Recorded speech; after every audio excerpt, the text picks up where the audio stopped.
নমস্কার বন্ধুরা, শুভ দুপুর। তো আমি আজকে নিয়ে এসেছি আপনাদের জন্য আরেকটা ভিডিও। আজকে করব বন্ধুরা এই যে ওল দিয়ে আর এই যে ইলিশ মাছ, এই ইলিশ মাছ দিয়ে তরকারি করব।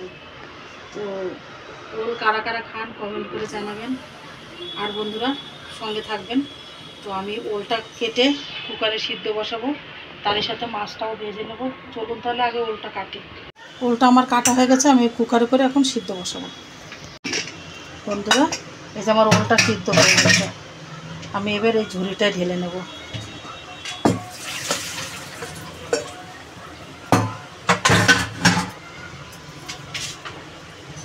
ওলটা না বন্ধুরা একদম মোমের মতো গলে গেছে, দেখুন একটুতে আঙুল ঢুকে যাচ্ছে। তা আমি ভাজবো, নুন হলুদ মেখে নেব। কড়াইটাও আমার গরম হয়ে গেছে, তেল দিয়ে দেবো।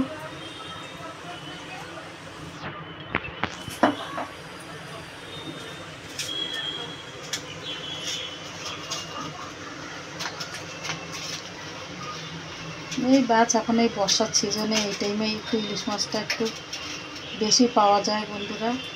আর পদ্মার ইলিশের তো একটা আলাদা স্বাদ, এটা জানি না কোন জায়গার ইলিশ, স্বাদ আছে ইলিশটায়। তো তেলটা আমার গরম হয়ে গেছে, মাছ দিয়ে দেবো।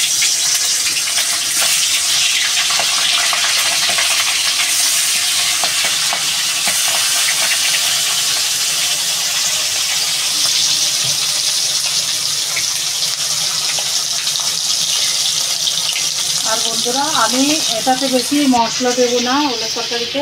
আমি যখন তড়কা লাগাবো ওর থেকে একটু ভাজা জিরে আর শুকনো লঙ্কা তুলে রাখবো, সেটাই গুঁড়ো করে তরকারিতে দিয়ে দেবো, সেটাই মশলা হবে, তাছাড়া আর কোনো মশলা দেবো না।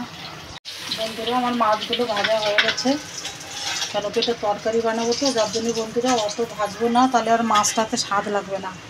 তো আমি বন্ধুরা এবার তরকারিটা বসাবো। এই তেজপাতা দিয়ে দেবো,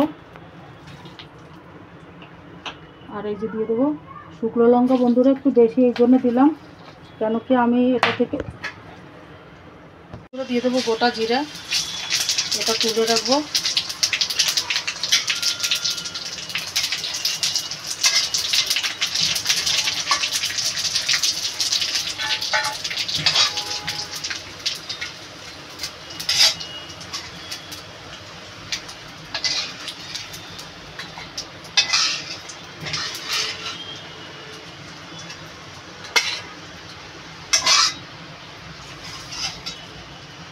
এবার বন্ধুরা আমি এই ওলটা ঢেলে দেবো।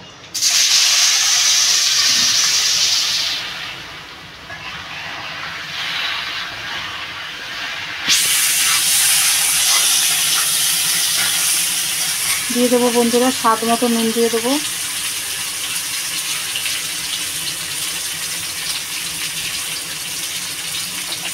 আর পরিমাণ মতো দিয়ে দেবো হলুদ।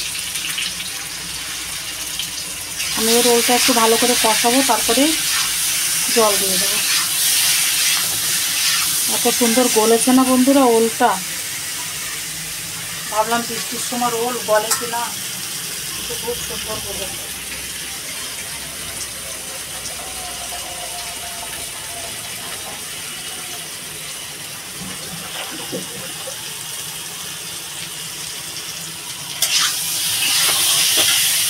ওলটা বন্ধুরা আমার কষানো হয়ে গেছে, আমি এবার পরিমাণ মতো জল দিয়ে দেবো।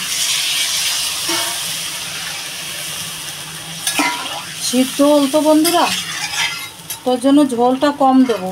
ওলটা যদি সিদ্ধ করা না থাকতো তাহলে বেশি করে জল দিতাম, কেন কি যেহেতু বলতে টাইম লাগতো। এটাতে আমি কিছু কাঁচা লঙ্কা চিড়ে দেবো, আর আমি এইটা বেটে নেব।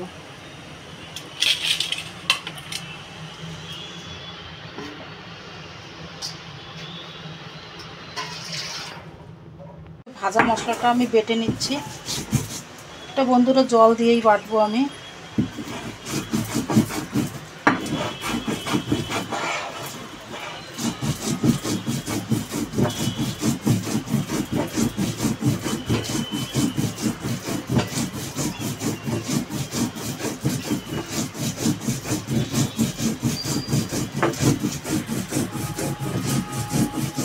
সুন্দর মিহি করে বন্ধুরা বেটে নেব। আর তরকারিটাতে যে কাঁচা লঙ্কা চিড়ে দেবো এখন কিছু। বন্ধুরা মশলাটা আমার বাটা হয়ে গেছে প্রায়। আর এদিকে আমি বন্ধুরা এই কাঁচা লঙ্কাটা দিয়ে দেবো। মশলাটাও আমার বাটা হয়ে গেছে, মশলাটাও আমি দিয়ে দেবো।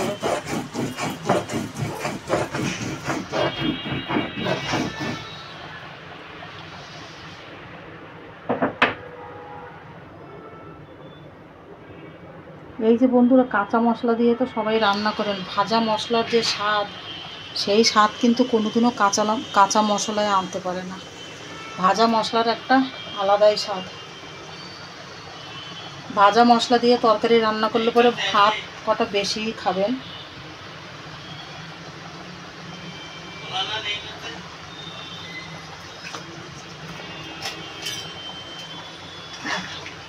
এখন তরকারির কালারটাই চেঞ্জ হয়ে গেল।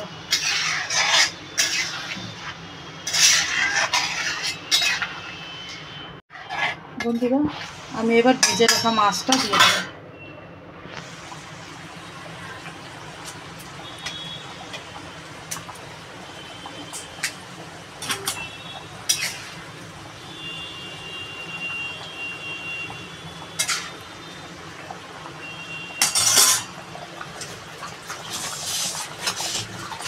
বন্ধুরা আরও ঝোল টানবে, তারপরে আমি তরকারিটা নামাবো, অনেক ঝোল হয়েছে। তো বন্ধুরা আমার তরকারিটা হয়ে গেছে, এইটুকু ঝোল বন্ধুরা রাখবো, তরকারিটা নামিয়ে নেব।